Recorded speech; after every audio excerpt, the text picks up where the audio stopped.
Welcome to the Business Samurai podcast. My name is John Barker, and I've got my great friend Cara Parker on today to discuss all things leadership and processes and communications.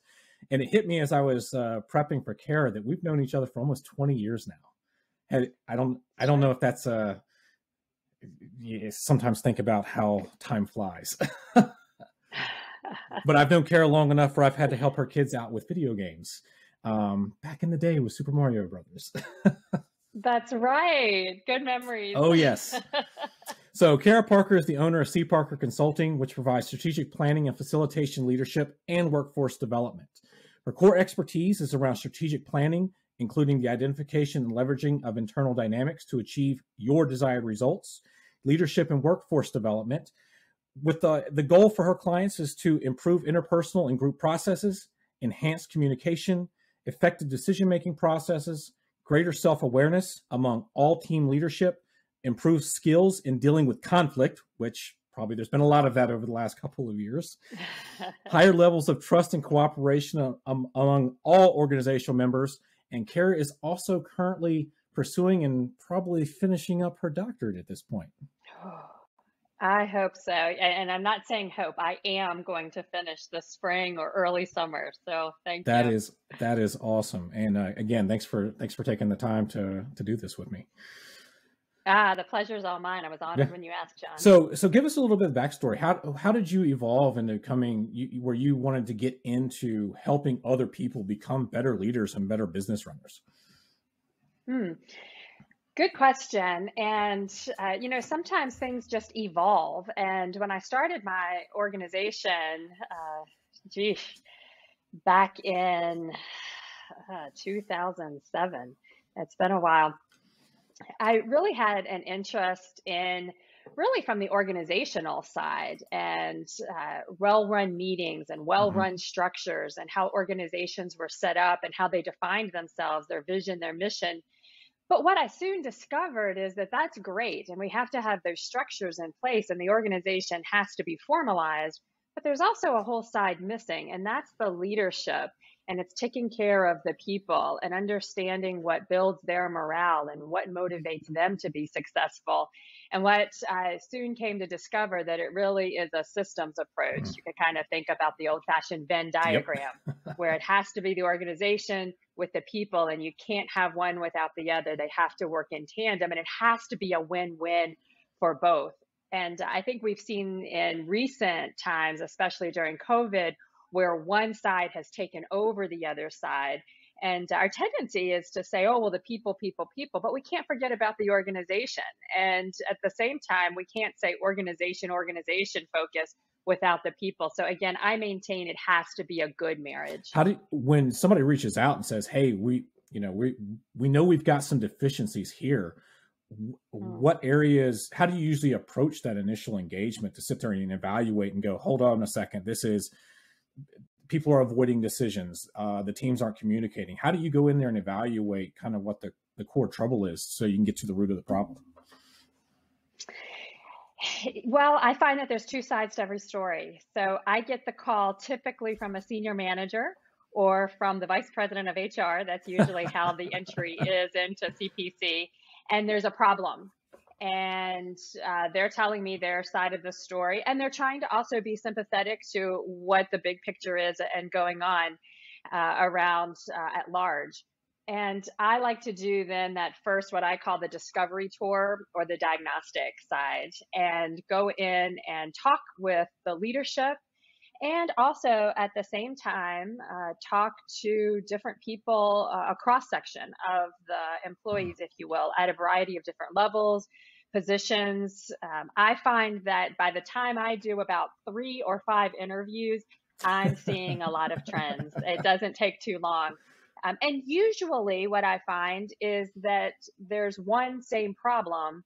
They're coming at it from different angles, which is positive, because if we can identify what the issue is, then we can identify, okay, what are the strengths around that issue, that problem, which sounds kind of funny to say, but there's always some solution in there. And usually each side has a solution. It might be pointed at the other side, but if you can come to that marriage again, that's really helpful and that's really positive. So when you start synthesizing those findings and start then bringing the teams together, that's where you can really get a lot of the eureka that I call as it comes together around thinking about where you want the policies and the procedures and how you want to change and communicate better. How do you have to manage the personalities within that, particularly when you're dealing with leadership and you got maybe somebody that's just can be, I don't want to say overbearing, but they're used to being in charge, they're used to being in there, and you're trying to balance that out with maybe the subject matter expert that's on their team that's trying to, again, coming at it from a different angle. How hard is it to navigate those types of dynamics? It can be challenging. That's where really the facilitative style comes in. And that's also where I encourage organizations, if it really is starting to get a little contentious, for them to look for a third-party consultant or facilitator, such as myself or one of my colleagues that are really skilled and trained in how to bring people together. The biggest piece that I see is that every person wants their voice heard. And sometimes if you just allow proper space for a person to talk and share, get their thoughts out, get their grievances out, and start building trust within, whether it's with me and them or the group at large, that starts to make a difference and starts to tear down some of the walls. And there's some facilitative techniques that we use. There's a whole theory around, it's called liberating structures. I wish I would have been smart enough to come up with it, but there's lots of different techniques associated with it where you allow one person to speak and they get the floor for maybe 7 minutes just to do a full discussion, if you will. They can just a monologue, if you will. And then they have to be quiet and the rest of the people have a chance to discuss. That's powerful because they've had a chance to get everything off their chest that they've wanted to hear. And the people around them know they get a chance to respond. And that person gets to hear their perspectives and intentionally has to sit quietly. And we set all of that up very positive. We come at everything from a strengths-based, appreciative inquiry. This is positive. We're working towards solutions. Philosophy. And that really helps to motivate. And again, when you're talking about teams coming together, a great tool to use. No, that's awesome. Do you find that for the companies that are starting to hit these friction points internally, is this usually a result of they've went through some sort of growth or something, some other external factor where it's like, all right, we've kind of been just kind of, I don't want to say use the term plodding along, but you're kind of, you're hitting the fires at a certain point, and just constant firefighting has gotten to a break point where you've got to start putting in some of those process procedures in place. Is that a fair assumption? I think it is. There's lots of reasons for organizations to kind of hit that barrier. People are humans, so we all bring different aspects into the workplace. I would say what I'm seeing is exactly what you just said around, hey, we were a startup, we grew really fast, and now, oh my gosh, we've got 50 or 100 employees, we need to get smart about this. The other piece I'll say right now to bring it really relevant to what's going on is COVID. And I hate to kind of bring it back to COVID, but there's some realities there. I've had several organizations call and say, we're coming back into the workforce, but 1 week we're coming in March, the next week Omicron has spiked and now we're not coming back until April. So it's just a continual messaging nightmare from communications and planning for organizations. And then plus now we're saying, okay, well, it's hybrid. So you have to be in the office 2 days, but you pick your 2 days. It's so many complications. We're holding a lot of mini town halls. And so if we can allow people to talk and share, and we gather information on behalf of the organization in these small group forums, those little microcosms, that's where change occurs. The other piece that you mentioned around, hey, as it just happened so fast, is organizations get tired of change. We call it change fatigue. And when you're headed down one path and then this policy changes or this procedure changes, that can get old really quick, coupled on layers upon layers of other issues that an organization just deals with. So finding those pain points and really prioritizing what those pain points are is important. You can't solve all issues, but I say if you can prioritize a couple, a lot of times if you knock those out, you solve some of the other issues as well. Well, let's stick with the COVID for a minute, just because, I mean, it's something we all can relate to at this point, because we are getting whiplash with, things at a national level, at a local level. The CDC says this, but the Virginia Health Department says this. And, how do you think companies have handled the whole situation?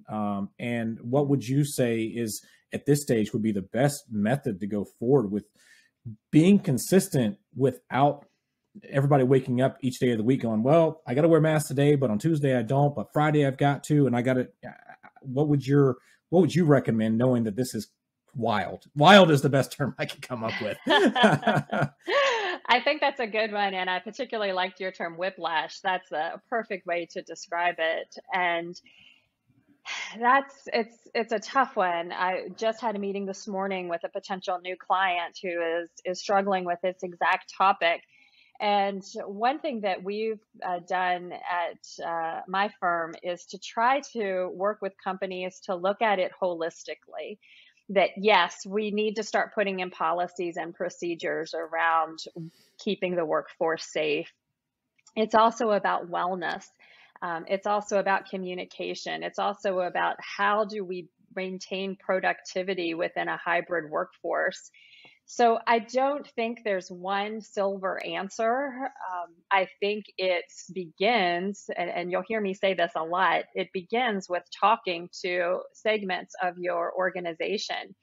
And I think that the big message that we have to go out with to employees is please remain flexible, because what we know today is very different than what we'll know tomorrow. And we've seen that time and time again. And my concern is that employees will get entrenched in, well, you said this 6 months ago. Well, the world's very different 6 months ago. Right. And that's what I encourage employees to do, is to really to look for ways to be flexible and not entrench themselves into one mindset. And I encourage in organizations to be very open and transparent around their decision making and what's going to govern their decision making, and putting together a small task force of employee-based decision making when it comes to COVID. But looking at it holistically and giving employees the tools and techniques that they need. I think early on, I think about how naive I was in March of 2020. And we were just kind of sent home and said, okay, you're just going to work from home. Well, we didn't really know what that meant. And we got really smart on that. And now we're saying, hey, we like this work from home thing. Mm-hmm. This is good. We're productive here. I don't have a commute, especially for those of us who live in Northern Virginia. But is that feasible when our culture grew up in a face-to-face? So finding that middle ground or that hybrid, I think is really key. No, absolutely. And I know that, from my perspective, I like the work from home. I think that there's a lot of time wasted in office politics, nonsense types of things. Having had that experience, I think everybody can relate to that, and that you can be more productive. Everybody kind of goes back, regroup at certain points, all of that nature. But what would you, one of the things that I see is there is always, the success of anything comes down to how effective the communication strategy is, whether it's across the company or even within teams that have to coordinate with each other, but maybe don't work alongside each other all the time. How have you seen them handle the communication, and what would you do to improve that dynamic so everything can start running a little bit smoother? Yeah, that's a tough one. And there's whole studies done around how to do that. But I think it starts with each team being very clear on their purpose. I think sometimes teams are stood up and there's a lot of assumptions made, and it's 5 meetings in and somebody finally says, wait, what are we supposed to be doing here? And that's baffling. I've never been part of those. Yeah, I think we all have. We definitely all have. So I think the first piece is really good team development. And you mentioned my PhD, my dissertation is those early stages, focused on those early stages of team development. And it's really around, here's the clear purpose that we have. Here's the mission. Here's what we do. And I would say just as importantly, here's what we don't do. And then if you can articulate what those lanes are, and then start to say, okay, who's our stakeholders? Where do we have to hand off our work to? And where do we have to receive that work? And then you start to kind of grow that and go have conversations with those teams and encouraging them to do good team development, early stage work too. But those roles and responsibilities at the team member level need to be clearly identified, and then at the team level. And I just maintain that once you're clear on your purpose and what you're going to do and not do and who you have to work with, that starts to make a difference. And setting expectations with those other teams to say, hey, by the 5th of the month, I'm going to need this report so I can do my work. If you're not able to get it by the 5th, what date works best for you? And those dialogues and setting up good rules of engagement up front. No, and you touched on something talking about roles and responsibilities that I have seen even in, obviously I do a lot in the tech and cyberspace, that I'm seeing this hodgepodge of mashup things that seem to not relate to each other. What would you advise these companies that, they may not be able to get a full-time resource to do X and a full-time resource to do Y. So they're like, hold on, we're going to take these two job categories, an accountant and a software engineer, and smash them together. I haven't seen that one specifically, but I've seen some stuff like that. To make sure you're getting the right people on the teams. Do you have what's the question? Yeah. So how would you approach someone that's building out, whether it's filling out a project or just filling out the organization, to properly identify? Do you put the roles to a person, or do you define what the job needs to be and then go find somebody to fit that? I mean, what's the best approach that you find to be most effective for the organization? Well, I'm going to go back to our project management world, John, and talk about the old-fashioned RACI chart first. So I would recommend for the team lead, team manager, department lead, whoever is the best person, to really start with what tasks need to be done and start defining them, and then start to put together a RACI. And for our listeners and viewers, the RACI stands for responsible, accountable, consulted, and informed. And so you have a task, and then you assign the type of person that falls into each one of those categories under that task, the RACI. And then I would take a look, as you're doing that simultaneously, once you're understanding the tasks, is to take a look at your team members, and define who's on your team and what strengths they bring, and mash that, to use your word, mash that up against your RACI chart to see who the best person is, the best mix.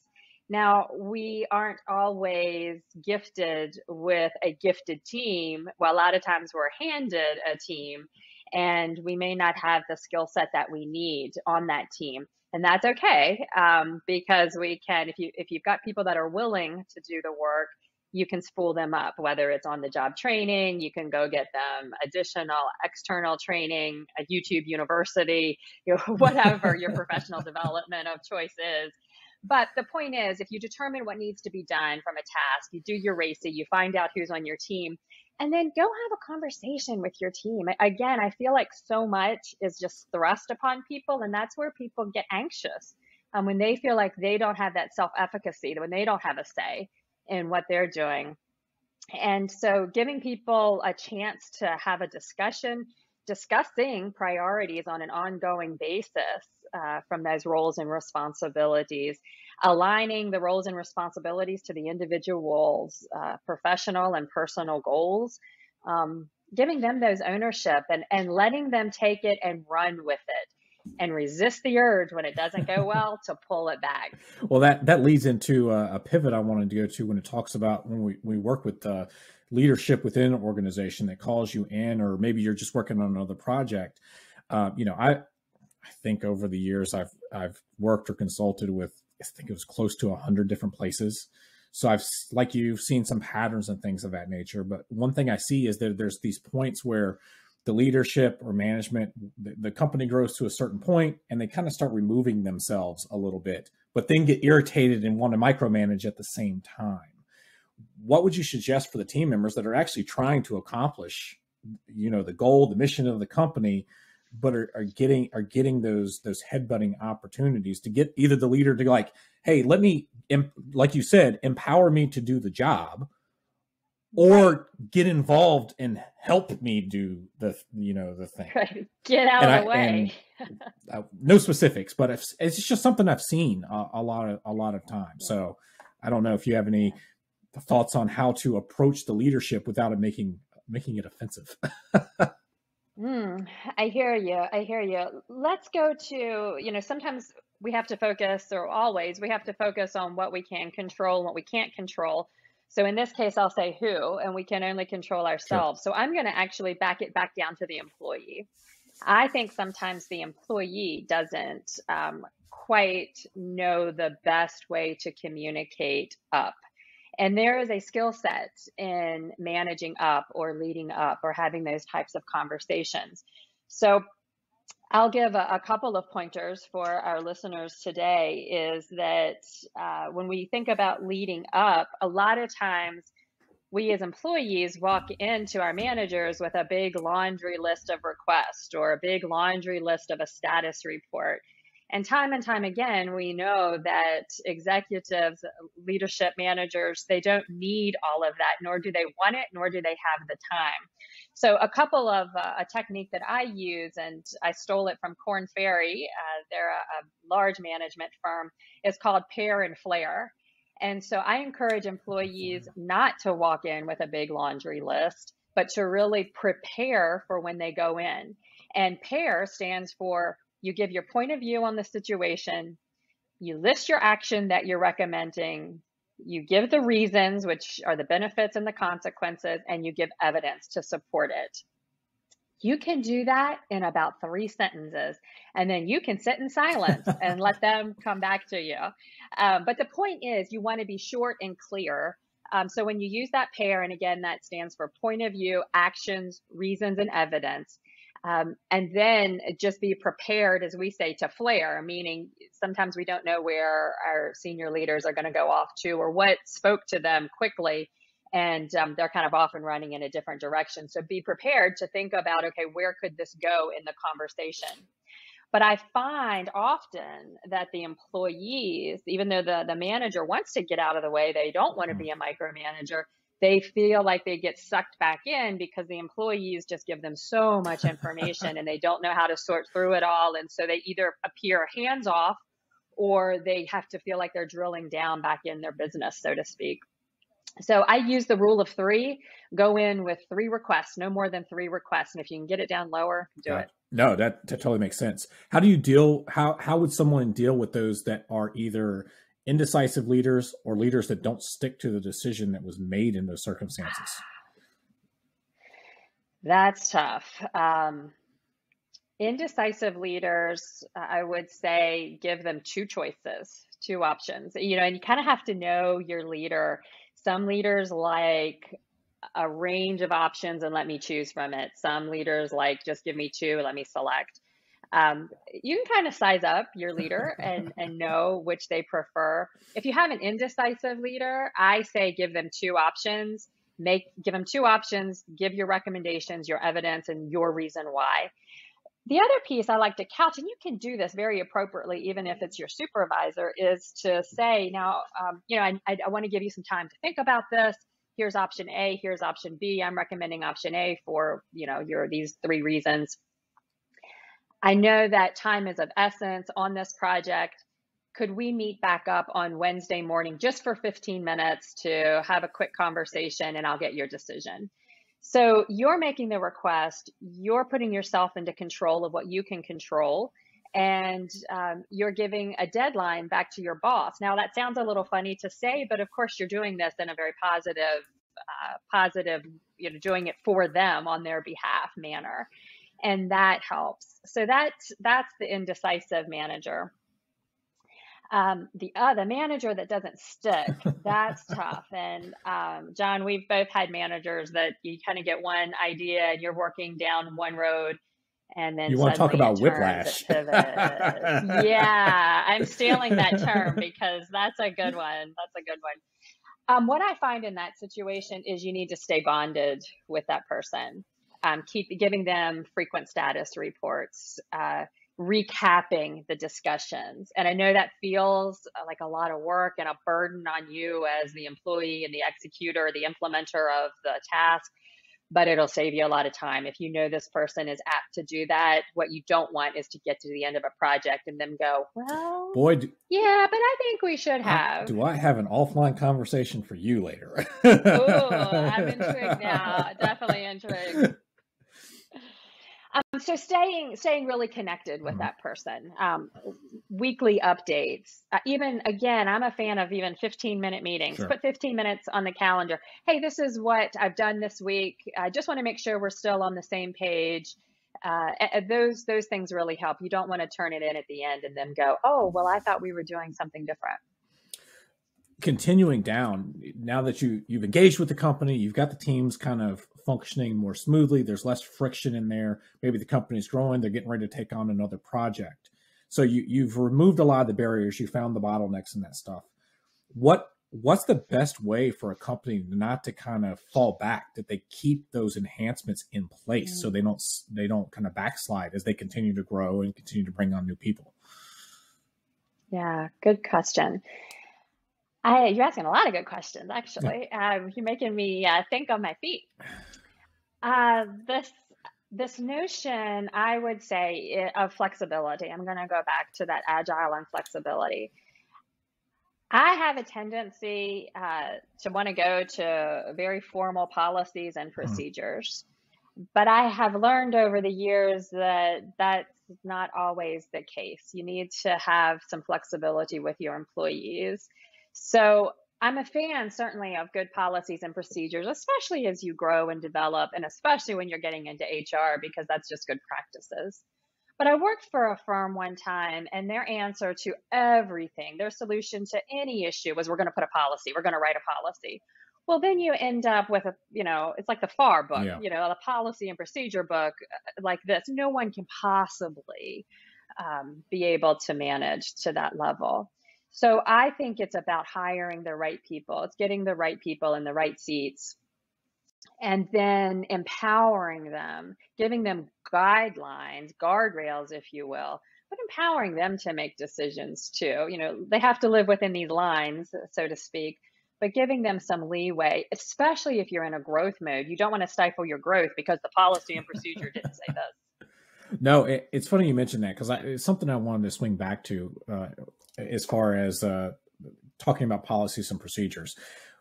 One of the things that's big, anybody listening to this with government contracting, is some of the cybersecurity requirements. And for years, that's seems to have always been kicked to the IT department. But in reality, it is truly a whole organizational culture. And I really want to find another word for culture. I feel like that's an overused term.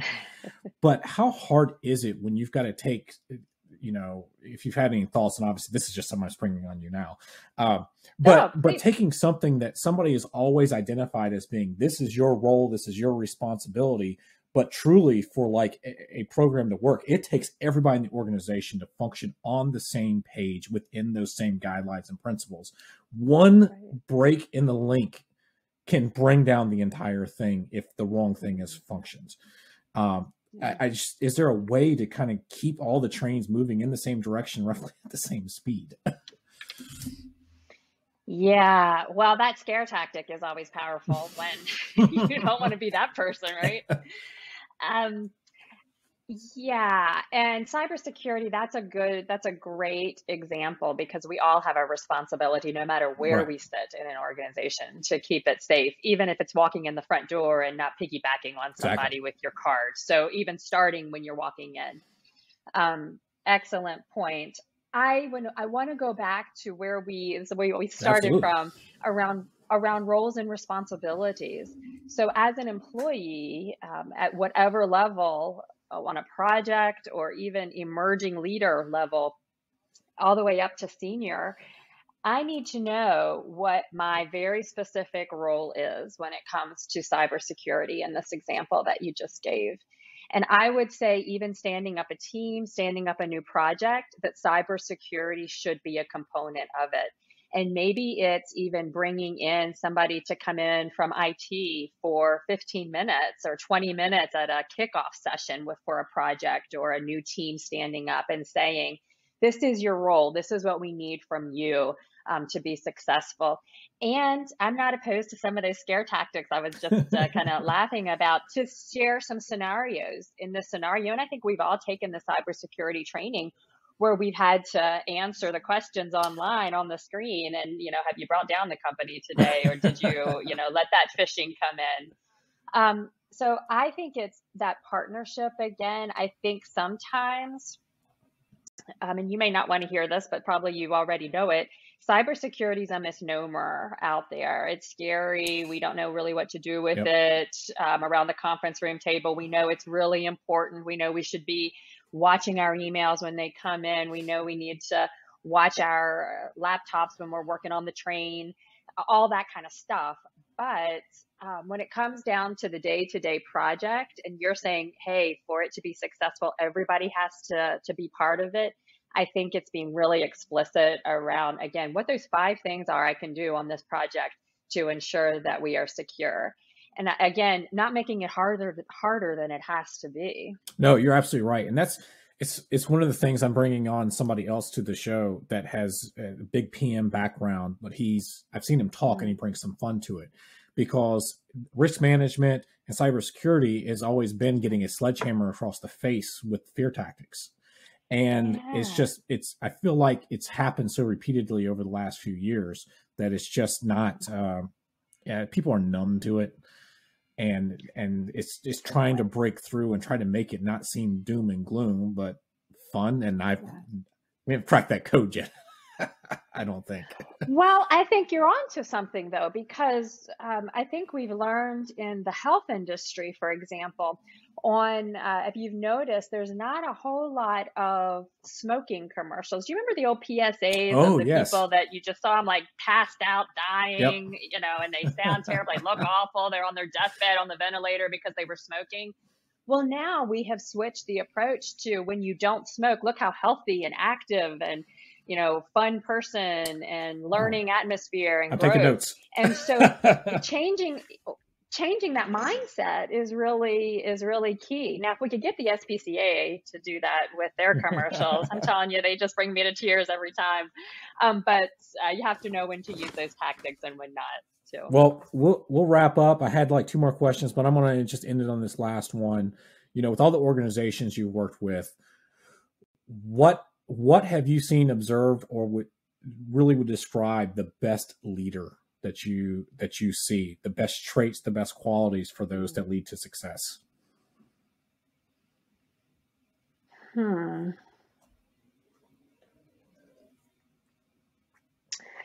going to say care and compassion. So that sounds really basic, because you can do all these great leadership assessments and there's all these philosophies on leadership. But I think when it boils down to it, care and compassion, really being able to listen to a person. I subscribe to the 80-20 rule. For example, when you're coaching someone, and that's what a leader does, is coach, where you're listening 80% of the time and talking 20% of the time. So that's the care side. And then the compassion side is, what can I do to help you be successful?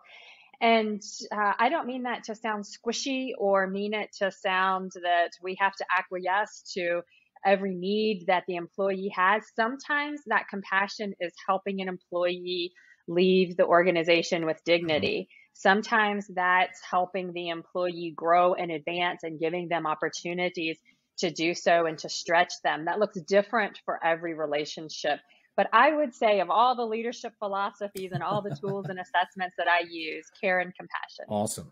I really appreciate your time. If people want to reach out to you to work with you, connect, what's the best way for them to do that?